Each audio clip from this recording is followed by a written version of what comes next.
Baik, Assalamualaikum warahmatullahi wabarakatuh. Yang pertama dan yang paling utama sekali, marilah kita memanjatkan puja dan syukur atas kehadiran Allah Subhanahu wa taala dengan mengucapkan alhamdulillah kita masih diberi kesehatan dan kesempatan sehingga kita dapat hadir di perkuliahan pada pagi hari ini dalam rangka untuk melaksanakan presentasi perkuliahan. Kemudian salawat dan beriringkan salam kita panjatkan ke ruh junjungan Nabi besar kita Nabi Muhammad SAW dengan berlapaskan Allahumma sholli ala Sayyidina Muhammad wa ala ali Sayyidina Muhammad. Semoga kita mendapatkan syafaat di padang mahsyar nantinya. Kemudian yang terhormat kepada dosen pengampu mata kuliah Psikologi Pendidikan Bu Rahmi Dewi Febrian FPD. Kemudian kepada teman-teman yang sempat hadir di perkuliahan pada pagi hari ini. Sebelumnya kami dari kelompok 7 akan memperkenalkan diri. Perkenalkan, nama saya Khairul Mustaqim dengan NIM 23086026. Saya sebagai moderator. Kemudian rekan saya Maitza Zahra dengan NIM 23053136. Di sini kami kelompok 7 akan mempresentasikan dengan judul pembahasan yaitu teori belajar behavioristik dan penerapan dalam pembelajaran. Baiklah, langsung saja pemateri yang pertama akan disampaikan oleh Maitza Az-Zahra. Kepada Maitza Az-Zahra dipersilahkan. Baik, terima kasih kepada moderator. Selanjutnya, saya langsung saja menjelaskan mengenai pengertian teori belajar behavioristik. Nah, behavioristik ini menjelaskan bahwa belajar merupakan proses di mana seseorang mengalami perubahan perilaku karena pengaruh lingkungan. Perubahan ini terjadi karena adanya stimulus yang diberikan terhadap respon seseorang dari stimulus tersebut. Nah, menurut Edward Elton Drake, mengemukakan teori law of effect yang menyatakan bahwa respon yang diikuti oleh konsekuensi yang menyenangkan akan cenderung diperkuat dan diulang. Sementara respon yang diikuti oleh konsekuensi yang tidak menyenangkan akan melemah. Nah, menurut John B. Watson, belajar merupakan proses pembentukan kebiasaan melalui hubungan antara stimulus dan respon tanpa memperhitungkan faktor mental. Nah, di sini ia menegaskan bahwa lingkungan berperan dominan dalam membentuk perilaku manusia. Nah, terakhir itu menurut B.F. Skinner mengembangkan teori of operant conditioning yang menekankan bahwa perilaku dapat diperkuat atau dilemahkan melalui pemberian penguatan atau reinforcement atau hukuman punishment. Skinner juga menyatakan bahwa belajar merupakan hasil dari konsekuensi yang diperoleh dari perilaku sebelumnya. Baik, selanjutnya saya akan menjelaskan mengenai prinsip-prinsip utama dalam teori behavioristik ini. Nah, teori behavioristik ini memiliki beberapa prinsip utama dalam proses pembelajaran. Prinsip-prinsip ini menekankan bagaimana perilaku dipelajari melalui interaksi dengan lingkungan. Nah, berikut adalah prinsip-prinsip utamanya. Yang pertama yaitu ada stimulus response learning atau SR learning, di mana belajar terjadi ketika individu memberikan respon terhadap stimulus yang diberikan oleh guru. Contohnya, misalnya nih, seorang siswa yang selalu mendapatkan pujian ketika mengerjakan tugas dengan baik akan lebih termotivasi terus untuk belajar. Nah, yang kedua yaitu penguatan reinforcement, di mana B.F. Skinner menekankan bahwa penguatan berperan dalam memperkuat perilaku yang diinginkan. Nah, di sini ada dua jenis penguatan ya. Yang pertama yaitu ada penguatan positif, di mana penguatan positif ini memberikan sesuatu yang menyenangkan untuk memperkuat perilaku baik. Misalnya, guru memberikan pujian atau hadiah kepada siswa yang aktif di kelas. Nah, juga ada nih penguatan negatif yang bertujuan untuk menghilangkan sesuatu yang tidak menyenangkan untuk meningkatkan perilaku yang baik. Misalnya, guru menghapus tugas tambahan bagi siswa yang sudah menyelesaikan tugas utamanya dengan baik. Yang ketiga yaitu ada hukuman atau punishment, di mana hukuman ini digunakan untuk mengurangi atau menghentikan perilaku yang tidak diinginkan.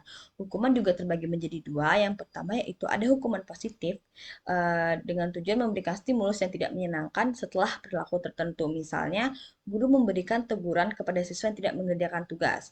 Nah, ada juga hukuman negatif nih, yaitu menghilangkan stimulus yang menyenangkan agar siswa tidak mengulangi perilaku buruk. Contohnya, Guru mengurangi waktu bermain bagi siswa yang sering berbicara saat pelajaran berlangsung.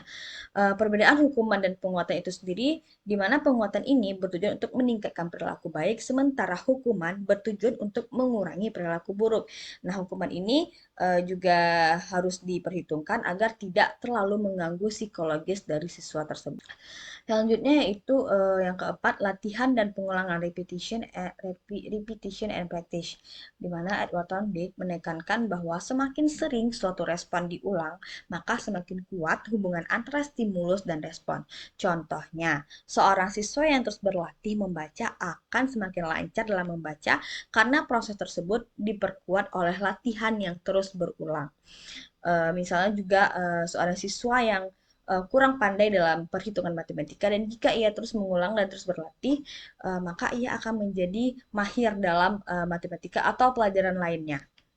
Yang kelima yaitu ada modeling and imitasi, di mana Albert Bandura menambahkan bahwa belajar juga bisa terjadi dengan mengamati dan meniru perilaku orang lain. Misalnya nih, seorang siswa belajar berbicara sopan dengan memicu cara berbicara gurunya. Misalnya gurunya gaya bicaranya santai atau sopan atau kayak lebih teratur, maka dia akan terpacu untuk, oh saya pengen deh kayak guru tersebut. Yang terakhir yaitu pembelajaran bertahap atau shaping. Skinner menjelaskan bahwa perilaku kompleks bisa dipelajari secara bertahap dengan memberikan penguatan untuk setiap tahap kecil menuju perilaku yang diharapkan. Nah, misalnya nih, guru menjelaskan cara menulis dengan memberikan pujian pada setiap langkah, mulai dari menggambar huruf hingga menulis kata dengan benar. Jadi setiap langkahnya tuh mereka merasa termotivasi untuk terpacu menjadi yang lebih baik lagi, yang sesuai dengan yang diharapkan guru tersebut. Baiklah, materi selanjutnya yaitu penerapan teori belajar behavioristik dalam pembelajaran. Dalam dunia pendidikan, teori behavioristik ini diterapkan dalam berbagai bentuk. Di antaranya, yang pertama yaitu penggunaan reward atau punishment. Contohnya, guru memberikan hadiah atau pujian kepada siswa yang berprestasi agar perilaku belajar mereka semakin meningkat. Kemudian, hukuman diberikan kepada siswa yang tidak disiplin untuk mengurangi perilaku yang tidak diinginkan. Yang kedua, drill dan latihan. Contohnya metode latihan dan pengulangan yang diterapkan dalam pembelajaran seperti latihan soal, matematika, atau menghafal kosakata bahasa asing. Kemudian guru menggunakan metode hafalan dan repetisi untuk memperkuat koneksi stimulus dan respons. Kemudian yang ketiga, pembelajaran bertahap atau shaping.